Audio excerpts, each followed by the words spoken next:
bricolage, donc du tâtonnement. Alors, désaliéner le peuple congolais.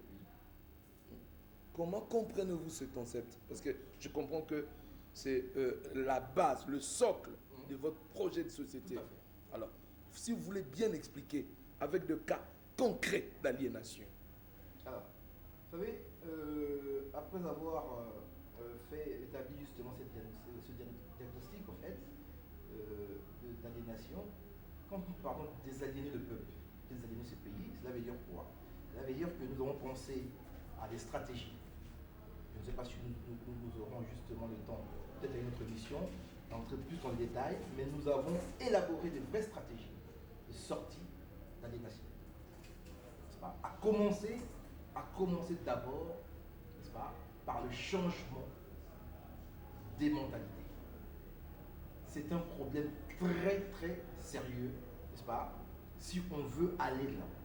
Sans cela, rien ne sera fait. Sans cela, nous aurons toujours des cas que vous voyez. Il suffit de sortir de ce pays. Moi, je fais le choix exprès, délibéré, de vivre dans la cité. J'ai compris. Ça, je vous encourage. Justement. Je fais le choix libre de vivre dans la cité. Parce que bien souvent, on vous reprochait aussi, quand vous revenez de l'Europe, vous voulez rester cloîtré dans des hôtels UP, 5-7 étoiles, et vous vous détachez, et même de vos origines. Tout à fait. Dit, mais nakoli na ngiringiri. Loko na sali 15 ans na poto, na go obeta tour na ngiringiri na yakatate. Exactement. Voilà, donc, c'est pas bon. C'est pas bon. Écoutez, on nous dit qu'un Sénégalais, il quitte Paris, il va dans son village. Mais donc, je ne sais pas. Quand vous parlez de changement de mentalité, il faudrait aussi que ça commence ici par vous-même.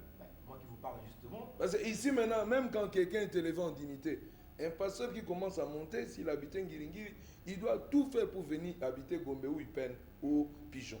Et la même chose, un ministre, quand quelqu'un est nommé ministre, au lieu de sika batu bazali na matete na lemba, pour boye baka neni to vivaka, vande sika batu. Mais vous quittez là-bas, vous devez tout faire pour trouver même un lopin de terre, couleur à Gombe. Alors, cette mentalité-là doit commencer aussi par vous-même. Je bénis le Seigneur que tu restes. C'est à Lingwala où tu es en train d'habiter? Moi, je suis à Kalamou. À Kalamou. En plein Yolo. En plein Yolo. N'est-ce pas? Et comme je vous dis, je vis au quotidien, n'est-ce pas, de la souffrance du peuple. Courant Katani aux Anabisoa. Courant et Katani. Maïke aux Anabisoa. Courant et Katani. Maïke aux Anabisoa. Je suis avec le peuple. Nous battons, n'est-ce pas? Et je peux vous dire que ce n'est pas une chose facile. Parce que des fois, quand on reste dans des hôtels UP, on ne refuse pas. Oui. Aux actes climatisés à tout moment, tu ne comprends pas la vraie souffrance de ta population. Des fois, c'est très important et je bénis le Seigneur. Donc, vous voulez dire, sans le changement de l'homme congolais, reconstruire ou rebâtir ce pays, ce sera impossible. Ça ne sera pas possible. Ça ne sera pas possible parce qu'on a vu, encore une fois, au bout de 5 décennies, bientôt 6, nous avons vu le même type de Congolais diriger ce pays. Et on a vu la décadence. Comment ce pays, aujourd'hui, à l'époque, n'est-ce pas, je me rappelle quand j'étais enfant, quand j'étais petit garçon, n'est-ce pas, mon papa travaillait aux affaires étrangères. N'est-ce pas, quand j'ai tombé malade, n'est-ce pas, j'avais mes frères et sœurs à moi, une carte, on appelait la carte d'ayant droit, et partout nous allions.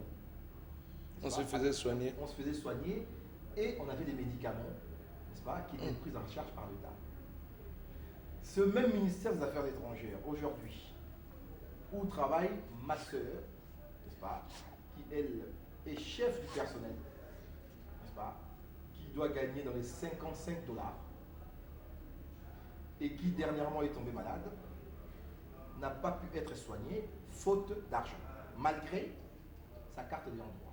Cela veut dire même qu'on renie à l'État son autorité, parce que cette carte-là a été délivrée par l'État. Mais vu que l'État lui-même, est déliquescent, même ses propres organismes ne croient plus en l'État. Donc ma soeur a eu la chance, en fait, de nous avoir, mon frère et moi, en Europe, n'est-ce pas, pour pouvoir payer son hospitalisation et ses médicaments. Ngala ko sepela. C'est pas normal. Nazo rendre ngona moi lingala makambo zoloba. Oui. C'est très grave likambo soulevé. Il y a qu'on négligeait makambo l'État pour le privé. Voilà. Alors que partout ailleurs l'État est très important. Surtout dans la compagnie d'aviation à l'État, il y a des ayants droit à voyager dans Yango. Il y a des gens qui sont à l'intérieur.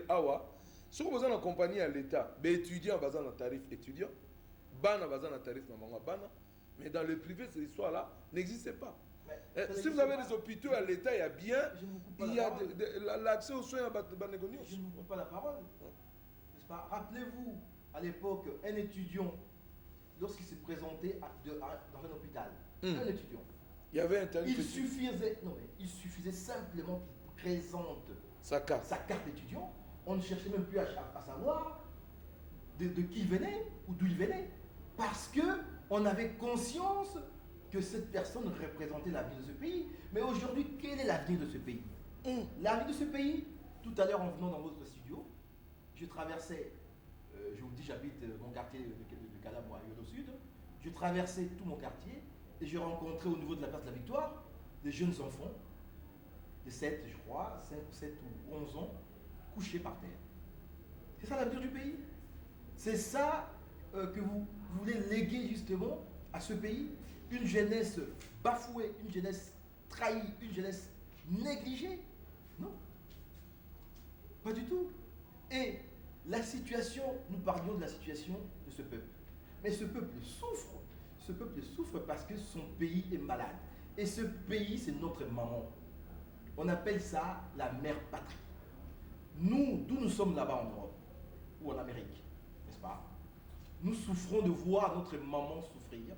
Voilà pourquoi nous avons pensé à ce parti, n'est-ce pas? Qui vient... Le CUP. Le CUP. Retenez bien ce parti parce qu'il va faire beaucoup de bruit. Dans le prochain jour. Je vous provoquerai beaucoup. Ah, ben jusque-là, je vais poser un peu une question, allez-y, monsieur Loufa. Est-ce que toutes les belles idées que vous avez, vous ne pouviez pas les donner à des structures qui existent déjà? Oui.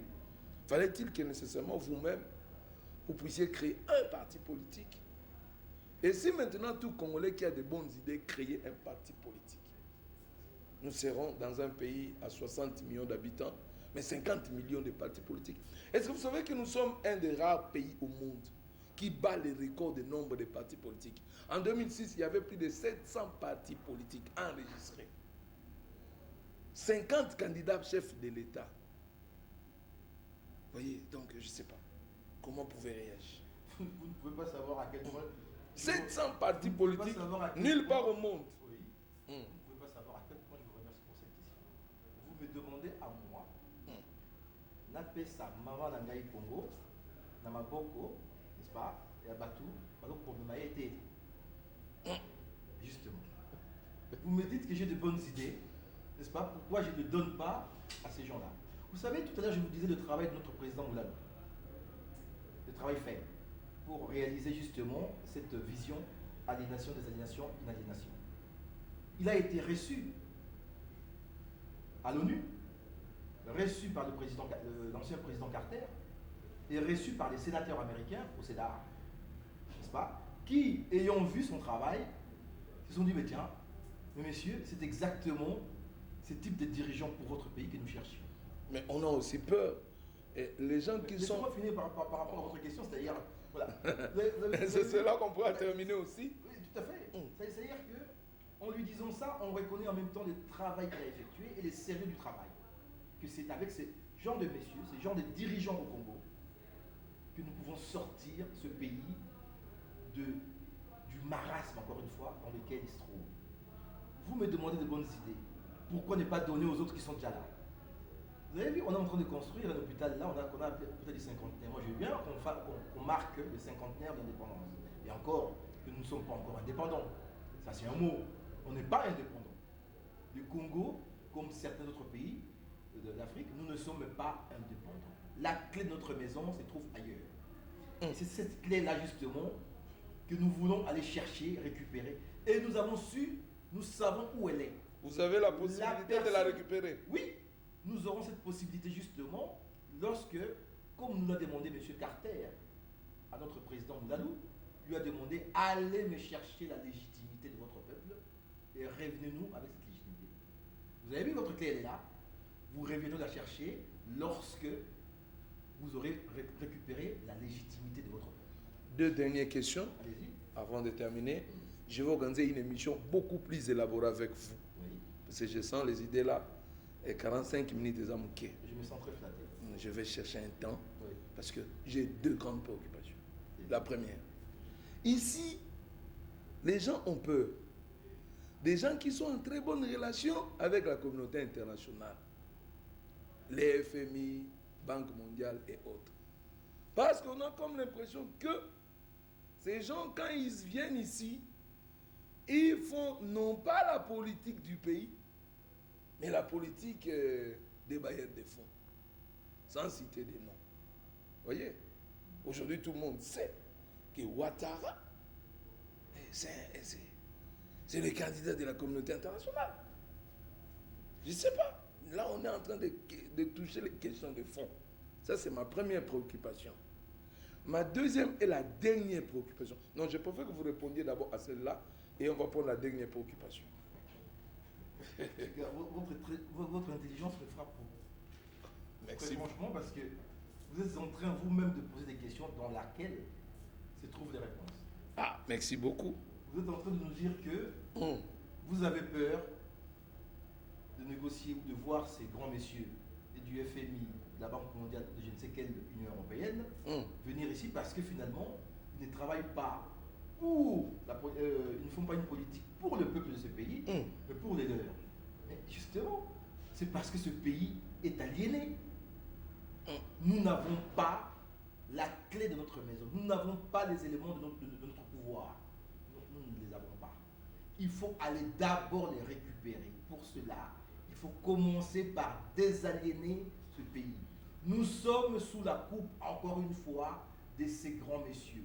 Voilà pourquoi ce sont eux qui décident de tout sur nous. Et de nos ressources, et des hommes. Le jour où nous aurons cette clé, Oui. nous laisserait-il tranquilles? Vous savez, messieurs, vous êtes assis sur une terre bénie. Parce que vous savez que la RDC, un pays aussi riche, mais sous embargo militaire, mais une petite rébellion de 10 personnes, bien équipées en armes lourdes, ce sont les questions dont on n'a jamais trouvé de réponse dans ce pays, jusqu'à aujourd'hui. Les jours où on aura la clé là que tu nous proposes, serons-nous tranquilles. Il n'y aura pas 2000 rébellions aux portes de ces pays. Voilà. C'est ma dernière préoccupation et on continue Je vous prochainement. réponds par l'affirmative, justement. Le jour où nous aurons cette clé, c'est comme vous, chez vous, quand vous avez votre clé, pour que quelqu'un y entre, c'est vous qui ouvrez la porte. Or, à ce jour, depuis très longtemps, dans ce pays, n'est-ce pas, malgré la bénédiction de ce pays, Les traîtres sont et ici. nous trahissons même le Seigneur qui a béni ce pays, parce qu'on ne fait rien pour protéger ce pays. Voilà pourquoi le CUP veut mettre au centre même de la protection du patrimoine national de ce pays, des Congolais. C'est-à-dire quoi? N'est-ce pas? C'est-à-dire quoi, s'il vous plaît?